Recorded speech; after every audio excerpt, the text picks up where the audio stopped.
Bismillahirrahmanirrahim. Assalamualaikum warahmatullahi wabarakatuh. Alhamdulillah wassalatu wassalamu ala Rasulillah wa ala alihi wa sahbihi wa mawala. Amma ba'du, ikhwani wa akhwati fillah rahimani wa rahimakumullah. Insyaallah taala kita akan bahas ya pada kesempatan kali ini buku 4 langkah praktis menghitung warisan ya. Dan kita akan bahas bab 1 dari langkah 1 yang berjudul Rukun Syarat dan Penghalang bagi Waris, ya halaman 9. Jadi nanti kalau kita ingin menghitung warisan, yang pertama kali harus kita lakukan adalah kita pastikan dulu ya rukun dan syaratnya terpenuhi dan tidak ada penghalang bagi waris. Sebab kalau nanti rukun dan syaratnya tidak terpenuhi, maka tidak terjadi bagi waris. Atau rukun dan syaratnya terpenuhi tapi ada penghalang bagi waris, ini juga ya tidak akan terjadi bagi waris. Jadi harus terpenuhi dulu rukun dan syaratnya dan tidak adanya penghalang bagi waris. Dan kita akan bahas ya apa saja yang termasuk rukun dan syarat bagi waris dan apa saja yang termasuk penghalang bagi waris ya. Kita baca halaman 9. Waris mewarisi baru akan terjadi jika terpenuhi rukun dan syarat bagi waris serta terbebas dari penghalang terjadinya bagi waris. Yang pertama kita bahas rukun bagi waris ya, atau rukun waris. Rukun waris ini ada 3. Yang pertama itu harus adanya muwaris. Muwaris ini si mayit ya. Si mayit yang hartanya akan diwariskan ya. Muwaris ini pemberi harta warisan. Ya, si mayit yang hartanya akan dibagi-bagikan, ya akan diwariskan. Kemudian yang kedua, adanya waris, penerima warisan, ya orang yang berhak menerima harta warisan. Biasa dikenal dengan sebutan ahli waris. Dan ini adalah pembahasan yang sangat penting ya. Karena ternyata masih banyak kaum muslimin yang belum mengetahui siapa saja yang termasuk ahli waris ya. Bahkan sebagian orang ada yang menganggap ahli waris itu cuman anak aja. Ya, ada juga yang menganggap ahli waris itu cuma ayah, ibu, suami atau istri dan anak. Padahal ahli waris itu ada banyak yang insya Allah nanti akan kita bahas ya. Kemudian yang ketiga ya, rukun yang ketiga itu adanya maurus harta warisan. Ya, harta peninggalan muwaris.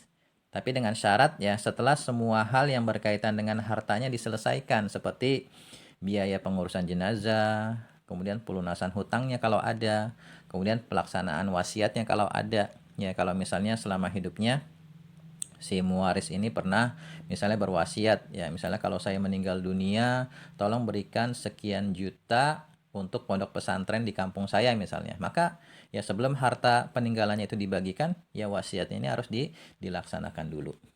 Dan untuk wasiat ini ya ada pembahasan khususnya, diantaranya nggak boleh lebih dari sepertiga harta peninggalan si muwaris ya untuk wasiat ini. Ya, untuk meluaskan pembahasan tentang wasiat antum bisa baca di kitab-kitab fikih atau bisa juga dicari di internet atau di YouTube, banyak yang sudah membahas tentang wasiat. Jadi ini ya rukun waris ya, ada muwaris, ada waris, ada maurus. Kemudian syarat bagi waris. Ya, syarat bagi waris juga ada 3. Yang pertama itu kematian muwaris ya.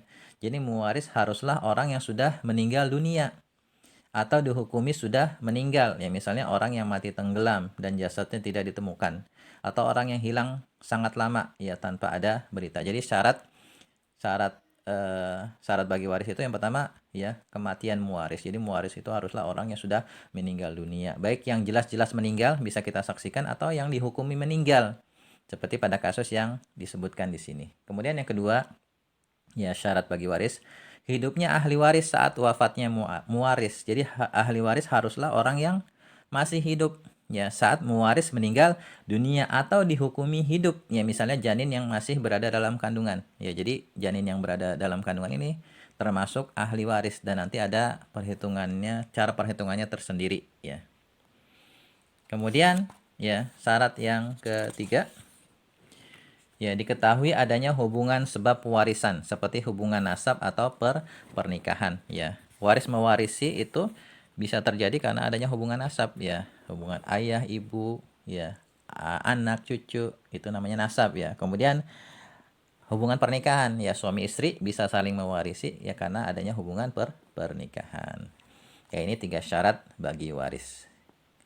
Nah, rukun dan syarat ini harus terpenuhi dulu kalau ingin dilakukan bagi waris. Tapi ya, rukun syarat terpenuhi ya, kalau ada penghalang waris maka tidak tidak bisa ya dilakukan bagi waris.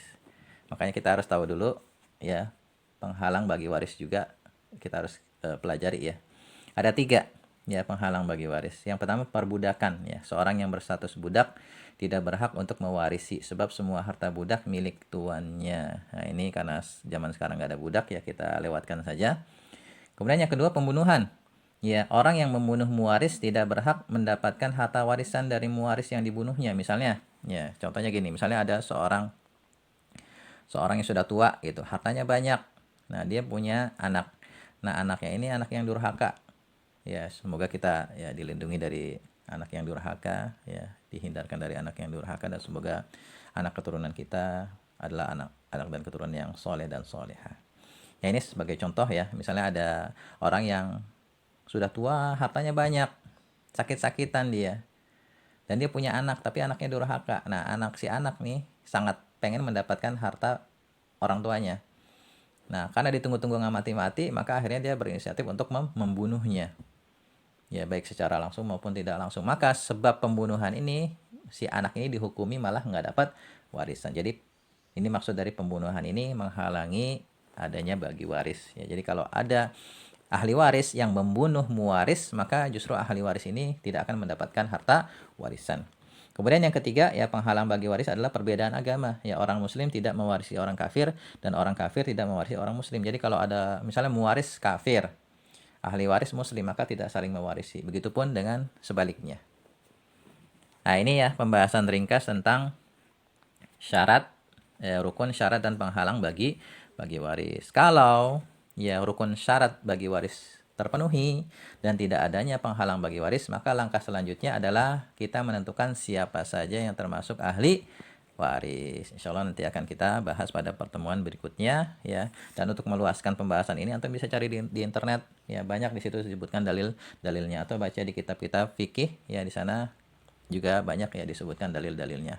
Adapun di sini kita hanya memberikan pembahasan yang ringkas saja supaya mudah difahami oleh para pemula. Demikian ya, wallahu a'lam bishawab. Assalamualaikum warahmatullahi wabarakatuh.